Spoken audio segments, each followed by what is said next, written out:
we caught on our trail made us run. I'm not a creepypasta guy. I don't sit around reading Reddit threads about skinwalkers or whatever. I like the outdoors, the quiet. My thing has always been hiking, backpacking, just unplugging. So when shit like this happens, you don't think urban legend. You think someone's out there. Last summer, me and two of my buddies, Ryan and Caleb, did a backcountry trip up in the North Cascades. Specifically, we hit a pretty remote section off Ross Lake, far from the casual REI hikers who think they're Bear Grylls because they bought a jet boil. We planned 5 days out, no cell service, just paper maps, compass, bear spray, and enough beef jerky to salt the earth. We were cocky about it. Ryan even said, half joking, half bragging, if we go missing, it's 'cause we wanted to. I think about that sentence a lot now. First 2 days were uneventful. Gorgeous, actually. Tall pines crowding out the sky, streams so clear you'd swear you could drink straight from them. We still filtered, we're not idiots. We camped near a ridgeline with a view that looked fake. Posted some shots to Instagram before we lost signal entirely. That's the last thing anyone saw from us for days. The third day was when it started getting wrong. There was this guy. We first saw him at a distance when we stopped for lunch. Skinny, kinda wiry, with this ratty orange beanie that looked more mold than fabric. He was sitting by a tree whittling something. Didn't wave, didn't nod, just watched. Not overt, not aggressive, but long enough that you clock it. Caleb muttered, "Jesus, take a picture, dude." We laughed it off, because what else do you do? People are weird. Maybe he's on his own spiritual journey or some shit, but then that night, while we were setting up camp, Ryan noticed something. "Hey, where's my hat?" It was a dumb trucker hat. Nothing special, but Ryan's weird about his stuff. Swore he'd clipped it to his pack. We figured it snagged on a branch. No big deal. Still, a little annoying. We cooked up some Mountain House freeze-dried slop and passed around a flask. Normal night. Until I woke up around 2 a.m. Not from a sound. From nothing. You know when you're dead asleep and suddenly your body's like, get up. That primal alarm bell. No noise needed. I laid there in my cheap-ass REI tent, heart beating so hard I could hear it in my eardrums. Something was off. I couldn't explain it. No rustling, no footsteps, not even the wind through the trees. But someone was close. I grabbed my flashlight, thumb hovering over the button. Didn't want to turn it on. Part of me was scared of what I'd see if I did. Minutes passed. Then I heard it. A twig. Snap. Close. Right outside my tent. My breath hitched. I heard Ryan shift in his tent. Maybe awake.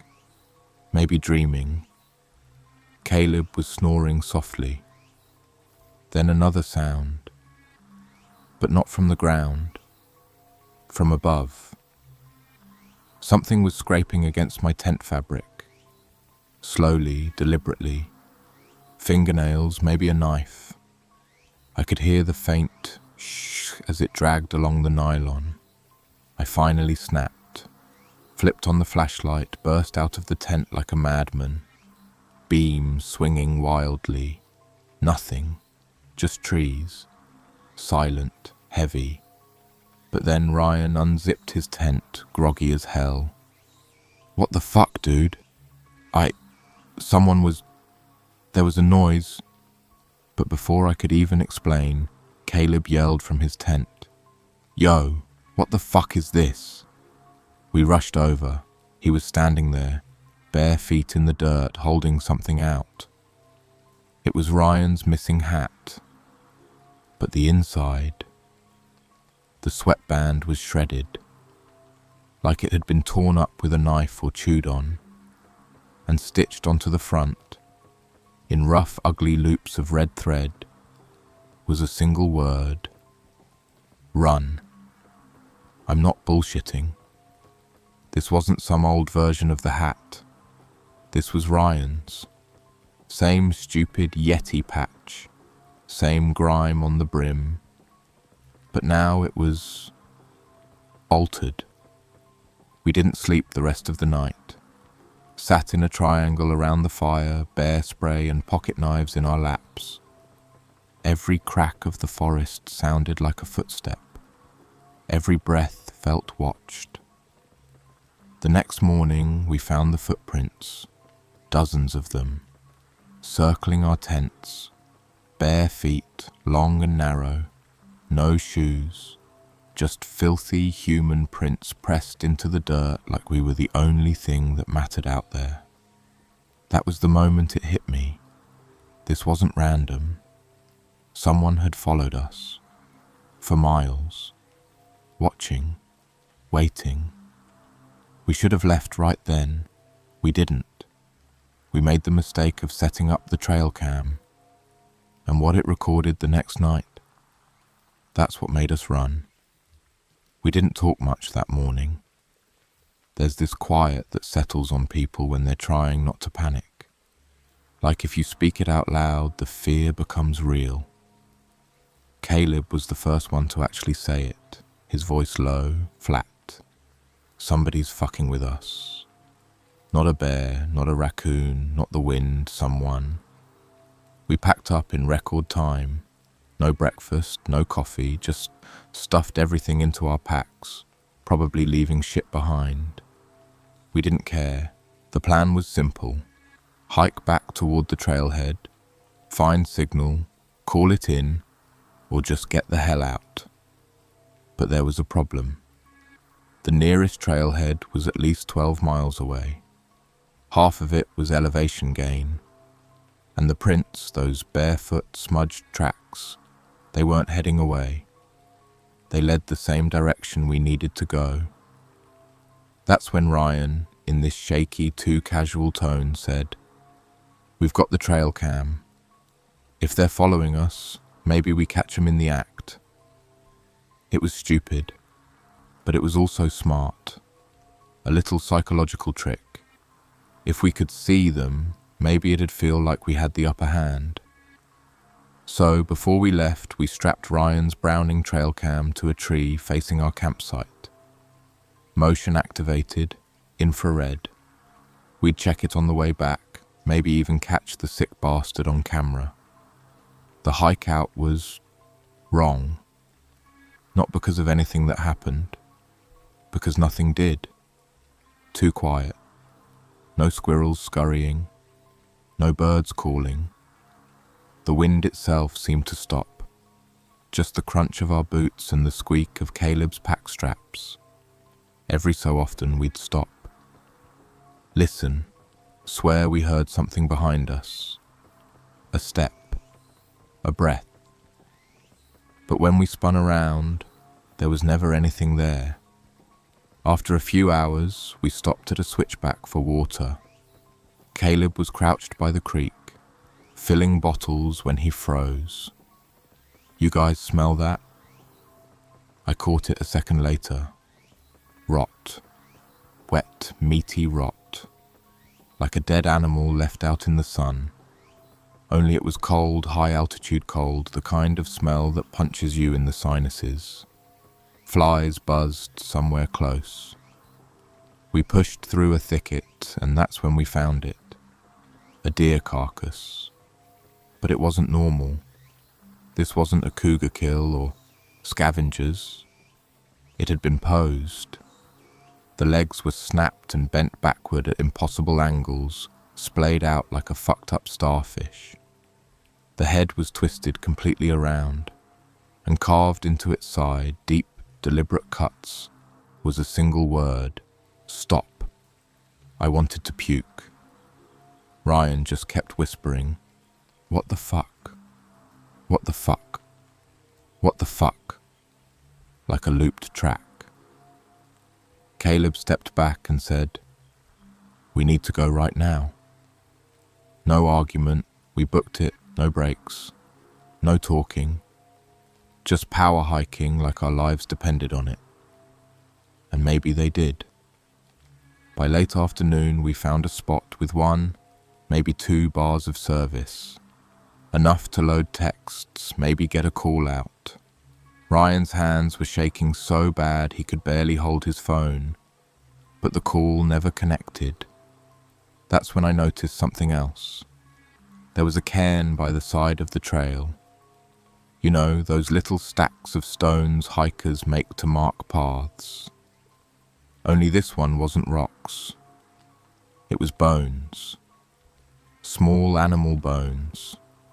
Squirrels, birds, maybe some rabbit skulls, piled neatly, balanced perfectly, and right at the top, like a sick little cherry, was a scrap of fabric. Orange. The same shade as that guy's beanie. It was starting to dawn on me. This wasn't some random psycho. This was his backyard, his hunting ground, and we had wandered right into it. That night, we knew we couldn't make it to the car. We had to stop. Too dangerous to hike blind in the dark, so we camped again, close to the trail but with no fire, no lights, just silence. We slept in shifts, or we tried. Every few minutes a twig snapped, a rustle in the brush. Ryan swore he saw movement. Caleb swore he heard breathing. We were being toyed with. At some point past midnight, when it was my turn to stay awake, I noticed something. A blinking red light. Faint. Small, but there. About 30 feet from us. The trail cam. The bastard had moved it. He'd taken it from our last camp and set it up here, watching us. I didn't say a word, just sat there, staring at it, realizing how deep we were into his game. We weren't camping anymore. We were prey. I didn't sleep that night. Neither did they. And when the sun came up, we found one more surprise. Right outside Caleb's tent, lined up in a perfect row, were 3 objects. Ryan's multi-tool, my hatchet, Caleb's water filter, all stolen from our packs while we slept, and each one had a strip of orange fabric tied around it.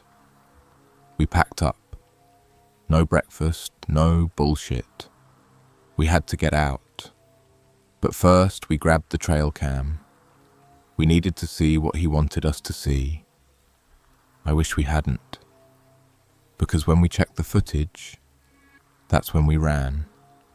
The trail cam footage was only a few hours long, but it felt like it went on forever. Ryan scrolled through it on his phone while we hiked, shaky hands stopping every few seconds to curse under his breath.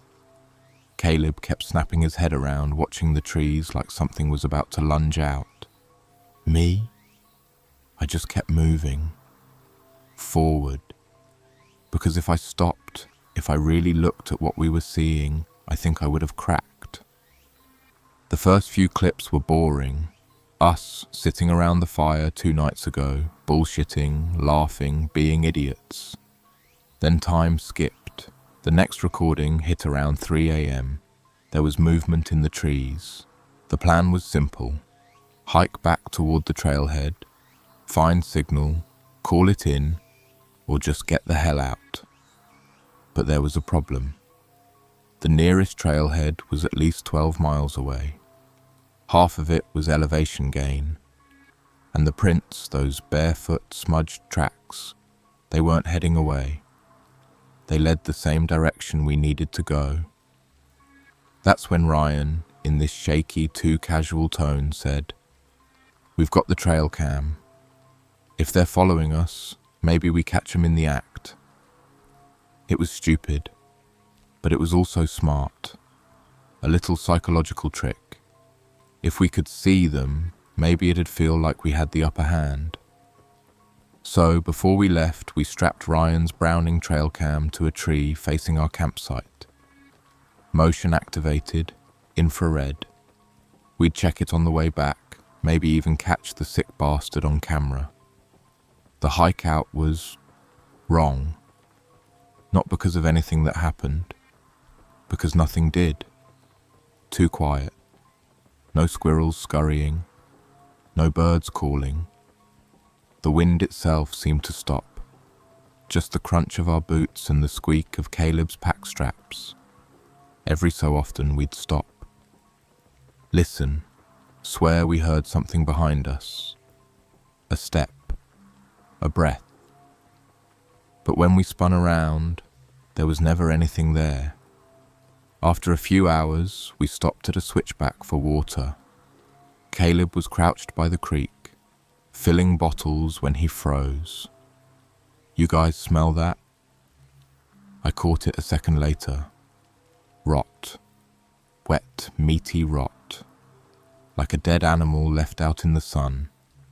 Only it was cold, high-altitude cold, the kind of smell that punches you in the sinuses. Flies buzzed somewhere close. We pushed through a thicket, and that's when we found it. A deer carcass. But it wasn't normal. This wasn't a cougar kill or scavengers. It had been posed. The legs were snapped and bent backward at impossible angles, splayed out like a fucked-up starfish. The head was twisted completely around, and carved into its side, deep, deliberate cuts, was a single word: stop. I wanted to puke. Ryan just kept whispering, "What the fuck? What the fuck? What the fuck?" like a looped track. Caleb stepped back and said, "We need to go right now." No argument, we booked it, no breaks, no talking, just power hiking like our lives depended on it. And maybe they did. By late afternoon, we found a spot with one, maybe 2 bars of service. Enough to load texts, maybe get a call out. Ryan's hands were shaking so bad he could barely hold his phone, but the call never connected. That's when I noticed something else. There was a cairn by the side of the trail. You know, those little stacks of stones hikers make to mark paths. Only this one wasn't rocks. It was bones. Small animal bones.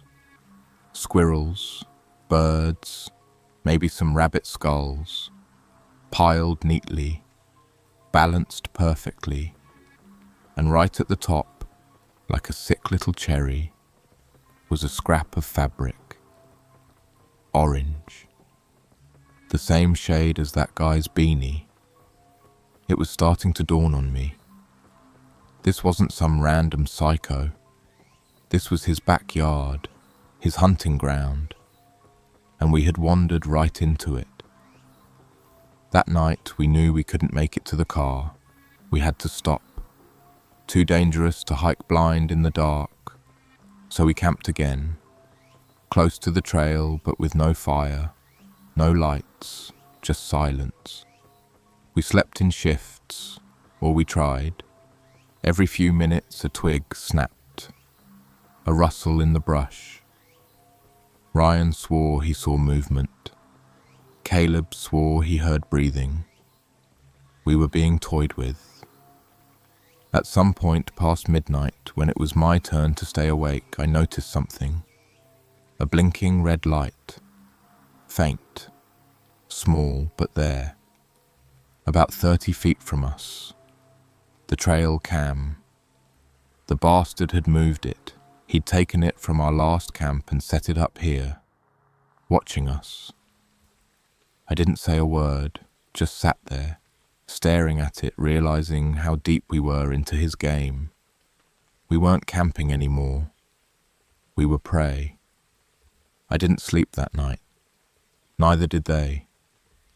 And when the sun came up, we found one more surprise. Right outside Caleb's tent, lined up in a perfect row, were 3 objects. Ryan's multi-tool, my hatchet, Caleb's water filter, all stolen from our packs while we slept, and each one had a strip of orange fabric tied around it. We packed up. No breakfast, no bullshit. We had to get out. But first we grabbed the trail cam. We needed to see what he wanted us to see. I wish we hadn't. Because when we checked the footage, that's when we ran.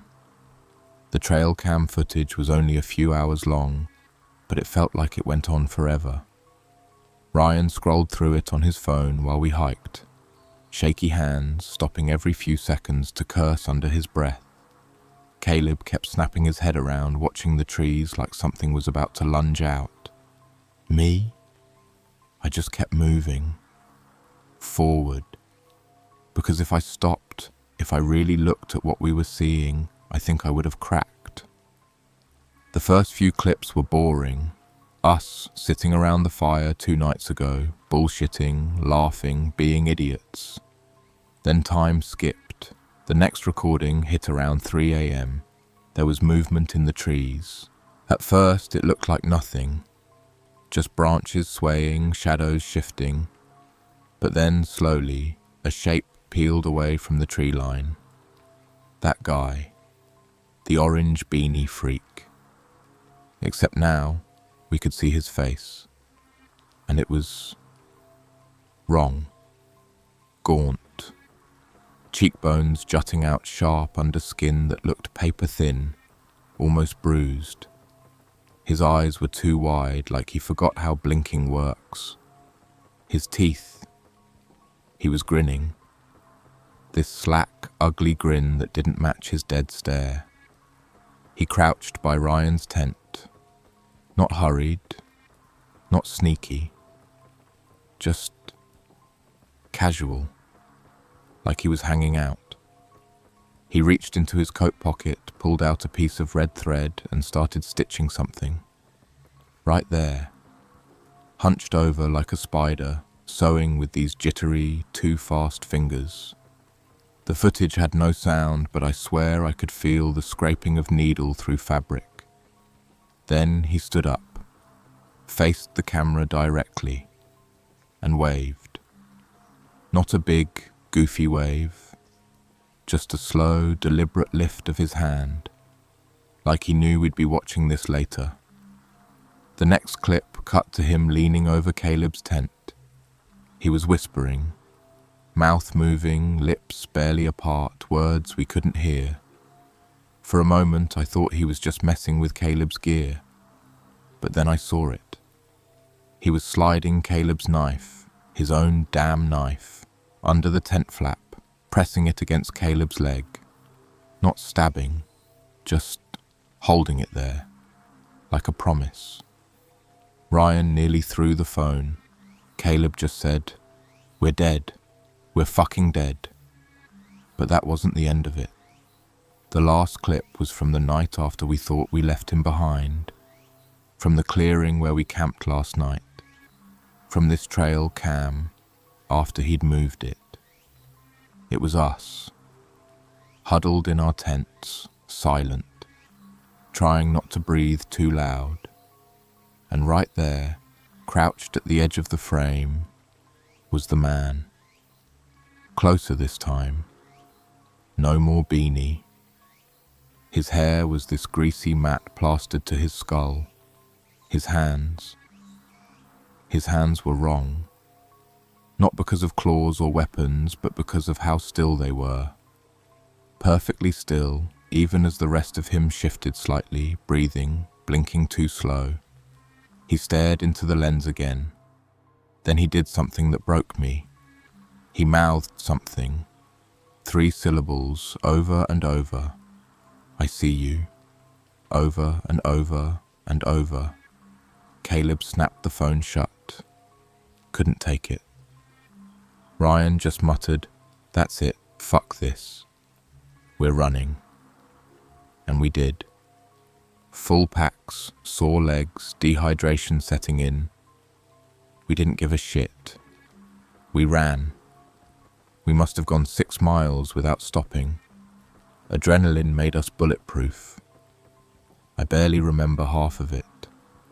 Just the crashing of boots through underbrush, the slap of branches on our faces, the thundering in my chest. It wasn't until we reached a trail fork that we realized we had a problem. There was no fork on the map. It was a single trail in, single trail out. But now there were 2, freshly carved, both looking equally legitimate, both heading into the trees, splitting apart like a snake tongue, and jammed into the ground between them was a crude sign, a plank of wood, spray-painted sloppily. It said, "Left, go back, right, go deeper." Ryan looked at me at Caleb, waiting for one of us to say it was a prank, or maybe we were turned around. But we weren't. This was new, fresh. The fucker made this. A choice. "What do we do?" Caleb whispered. And that's when we heard it. From somewhere down the go-back path. Laughter, high, thin, not even trying to sound human. Mocking. Caleb shook his head. "Nope. Not that way. Fuck that. Fuck all of this." Ryan said nothing, just tightened his grip on his trekking poles like they'd do anything against a lunatic. We chose the right path, the one that said, "Go deeper." I don't know if it was bravery or stupidity, but it was the last choice we got to make that felt like ours. Because once we went deeper, the woods changed, and so did he. We went deeper. Not because we thought it was safer, not because it made sense, but because, in that moment, it was the only path where we weren't being invited. Something about that fake-ass go-back sign felt like a trap. Like he wanted us to retreat, herd us into his kill box. So we did the opposite. The deeper path wasn't much of a path, barely a game trail. Shrubs clawed at our legs. Low-hanging branches slapped our faces. It was like the forest itself didn't want us there. But what got me, what really fucked me up, was how quiet Ryan and Caleb got. We were beyond words now. Our breathing was harsh, ragged. Every few steps I'd hear a grunt or a whispered curse, but no more talking. It felt like talking was dangerous, like he was listening.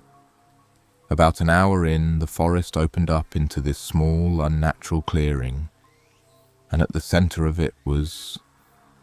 God, I don't even know how to describe it. A structure, not a cabin, not a tent, more like a pile.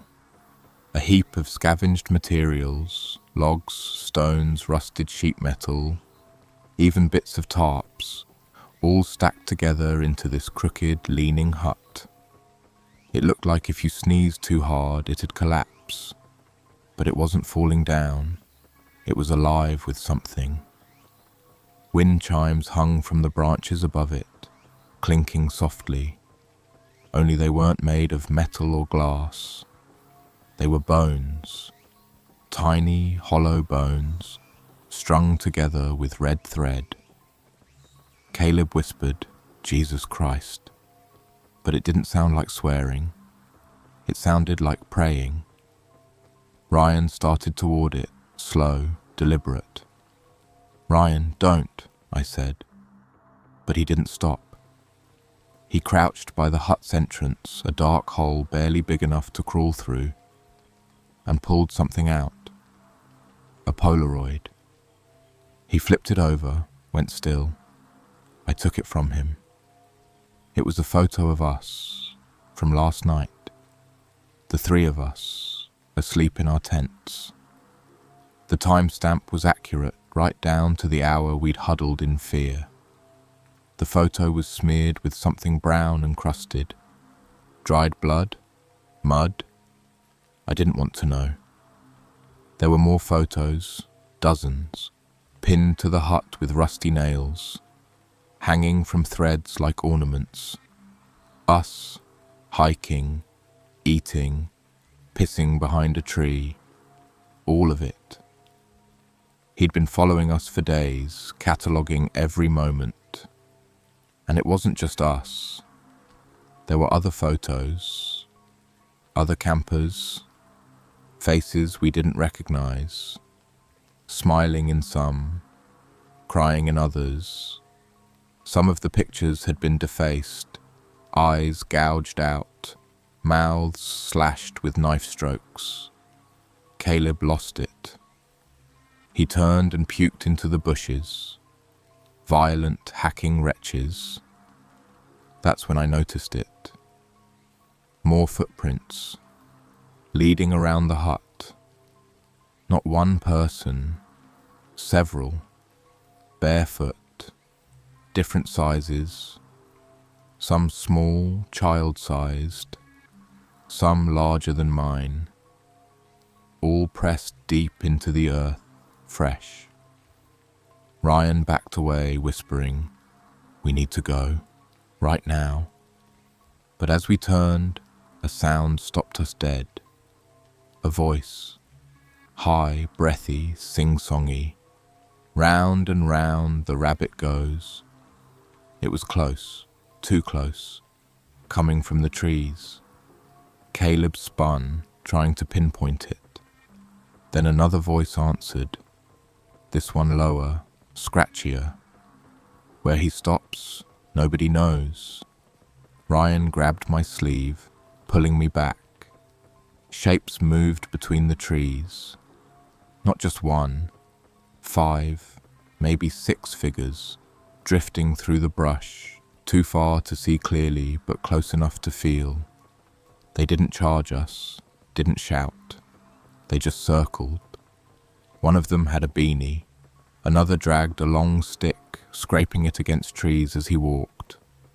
The others... Christ. One of them was on all fours. That's when I felt it.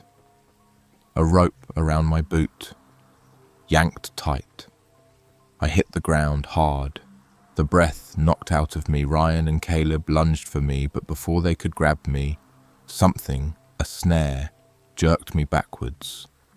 I scraped against the dirt, my nails clawing for purchase, but it was no good. I was being dragged fast toward the tree line. "Fuck! Help!" I screamed. Ryan dove, caught my arm. Caleb was right behind him, grabbing my other arm. A sick game of tug-of-war. The snare went tight. So tight it felt like it had snapped my ankle clean off. My leg was twisted, pulled at this sickening angle. I could see the rope disappearing into the brush, pulled by someone I couldn't see. "Cut it! Cut the fucking rope!" I screamed. Ryan fumbled for his knife. Caleb let go of me, lunged at the snare line, sawing at it like a madman. The figures stopped circling. They just stood there, watching. One by one, they tilted their heads in perfect, unnatural synchronicity. Finally, the rope snapped. I scrambled back like a crab, legs screaming in pain, Ryan and Caleb hauling me to my feet. No hesitation, we ran. We ran until our lungs burned, until my ankle was more pain than leg, until the forest thinned out enough for the light to feel real again. But even then, even as we staggered forward, we knew we weren't done. Because as we passed through a narrow gap between 2 ancient trees, there was another sign, nailed to the bark. A message, scrawled in that same sloppy, mocking paint. "You chose wrong." You'd think we'd stop running at some point. You'd think we'd collapse. Out of breath, out of fight. But fear keeps you moving long after your body gives up. It's not adrenaline anymore. It's survival. Pure animal instinct. That sign, "and you chose wrong," wasn't a warning. It was a promise. Every shadow felt like fingers reaching. Every snapped twig behind us felt like the next step toward gone. I don't know how far we went after that. Could have been a mile. Could have been 5. Time got weird, blurry. The forest closed in tighter, the trees leaning like they were whispering to each other about us. We passed things that shouldn't have been there. A child's shoe, an empty birdcage hanging from a branch, a phone, still on, screen cracked, a woman's jacket, draped carefully over a stump, but never a person, no bodies, no blood, just reminders. Caleb stopped dead in his tracks. "Guys," he said, voice raw. "Look, up ahead, maybe 50 yards, was a trail marker. Real official looking, wooden post, Forest Service plaque, even a mileage sign. Trailhead, 2.7 My Salvation." That's what it felt like. But Ryan wasn't moving. He was staring at the ground. His mouth opened like he was trying to say something, but no sound came out. I followed his gaze. Footprints. A perfect line of them, right in front of the sign. Bare feet. Familiar by now, but what was different was the arrangement.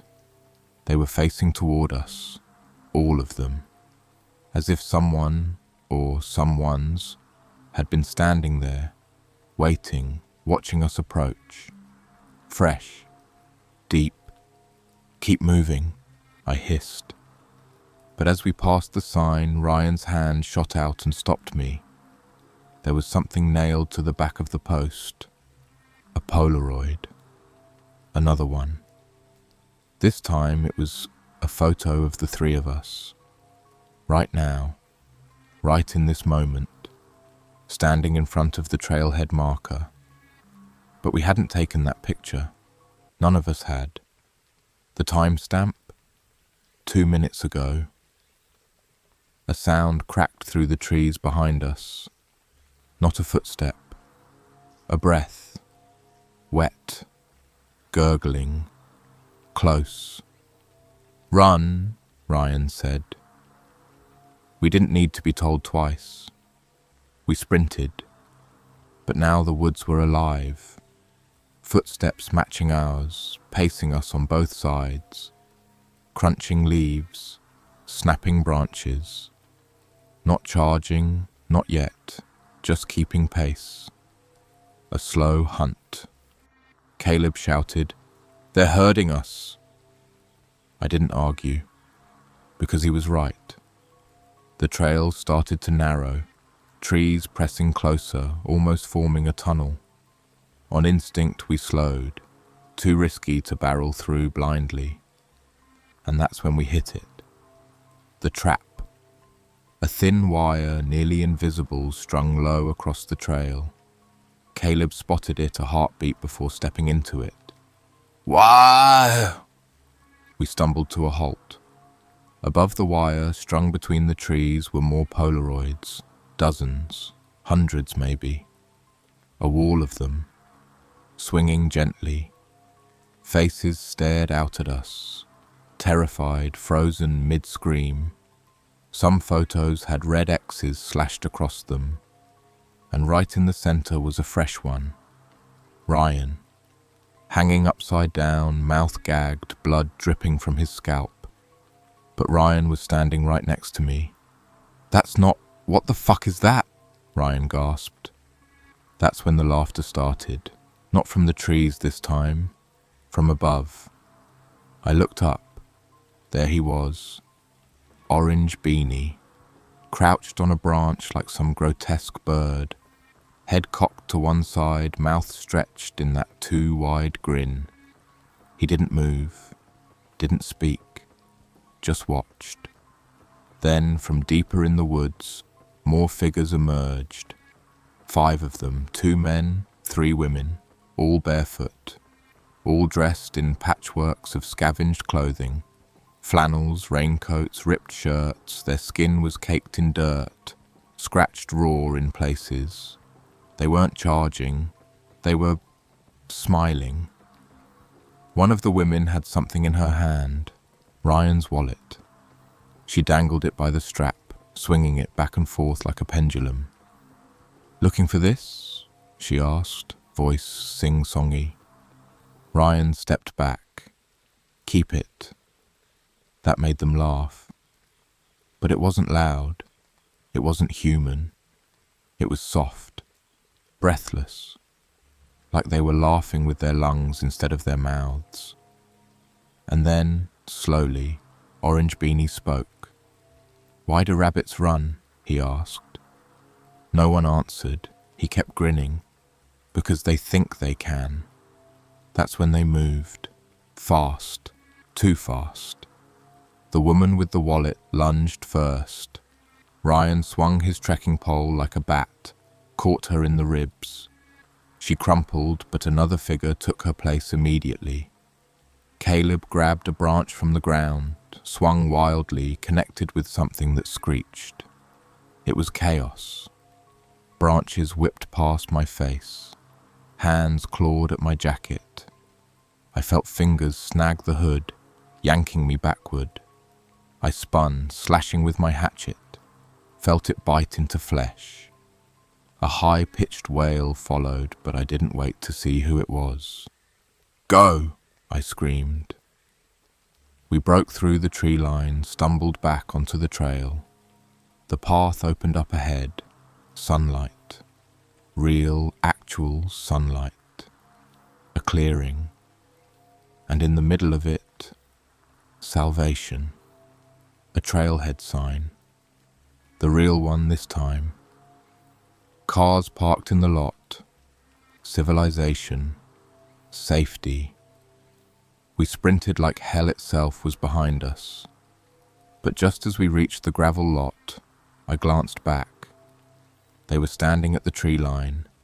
All of them. Orange Beanie at the front. No smiles now. Just watching. Caleb collapsed to his knees. Ryan dropped his pack, doubled over, heaving. But we made it, right? We should have felt relief. But I didn't. Because as I looked at the sign, I noticed something. Fresh paint. Still wet. A message. Scrawled across the trail map, where dozens of hikers would see it. The rabbits came back. We didn't talk much after that. Ryan, Caleb, me. We just stood there, gulping air, pretending the parking lot was some kind of force field. Like civilization could protect us. Like asphalt and parked Subarus meant we were safe. But none of us really believed it. Not after seeing that message. The rabbits came back. It wasn't even directed at us anymore. It was bigger than that. Ryan called 911. His fingers were trembling so hard he could barely hit the numbers. Caleb leaned against a trailhead sign, knees wobbling, eyes locked on the tree line like they'd pour out any second. Me? I just stared at that paint. Bright, sloppy, wet. They'd put it there knowing we'd see it, knowing others would see it too. We waited 32 minutes for help to arrive. A Forest Service truck. 2 rangers, clipboards, radios. Not cops, not rescue, just rangers. When we told them what happened, it felt stupid, insane. Some guy in a beanie isn't exactly a police report. Photos of us we never took sounds like bullshit. A snare dragged me could have been a tree root. I watched their faces as we talked. That polite, patronizing look people get when they think you're full of shit but too shaken to call you on it. Could have been squatters, one of them said. Maybe meth heads, the other offered. But I noticed the glance they exchanged. Quick, sharp, like they knew. They offered to escort us out. walk us to the ranger station, get statements. We said no. We wanted to leave, get in the car, go home. Ryan's truck was parked near the edge of the lot. A silver Tacoma with a Yeti cooler in the bed. Familiar, safe, normal. Until we got close. Ryan's keys shook in his hand. He froze halfway to the driver's door, because taped to the window with a single strip of filthy duct tape was a Polaroid. A fresh one.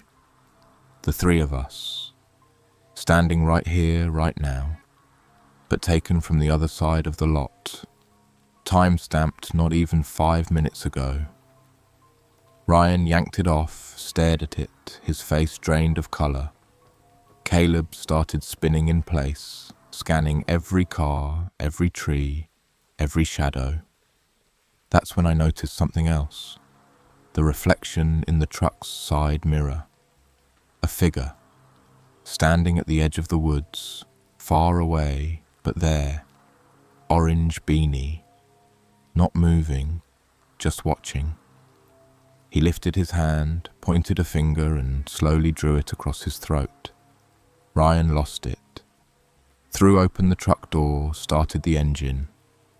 We piled in like cornered animals.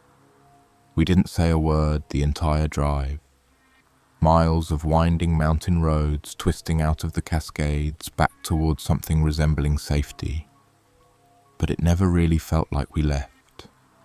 Because when we finally got back to town, back to cell service, gas stations, traffic, something was still off. At the first gas station, while Ryan filled up, Caleb went inside to grab water. I stayed in the truck. That's when my phone vibrated. A text. Unknown number. No message. Just a photo. Another Polaroid. This time it was me, taken through the truck's rear window. Right now. Time-stamped 1 minute ago. I whipped around. The lot was empty. Just gas pumps, a bored cashier, an old guy washing his windshield. No orange beanie, no freaks, no one. But I felt it. That crawling needle prick sensation on my neck. Being watched. I locked the doors. When Caleb came back, I didn't tell him. I couldn't. What was the point? Ryan dropped us off at our places. No speeches. No, be safe. We just left. But none of us were safe. That night I couldn't sleep. Every time I closed my eyes, I saw the photos. Our photos. Not on Instagram, not selfies. The other ones. The ones he took. I kept my light on. Checked the locks 3 times. Slept with a knife under my pillow. At 3:12 a.m. my phone vibrated again. No number, no message, just a photo. My bedroom window. Taken from the outside. Ryan disappeared a week later. Vanished. No signs of forced entry. No struggle. Tacoma still in his driveway. His phone left on the nightstand. His wallet?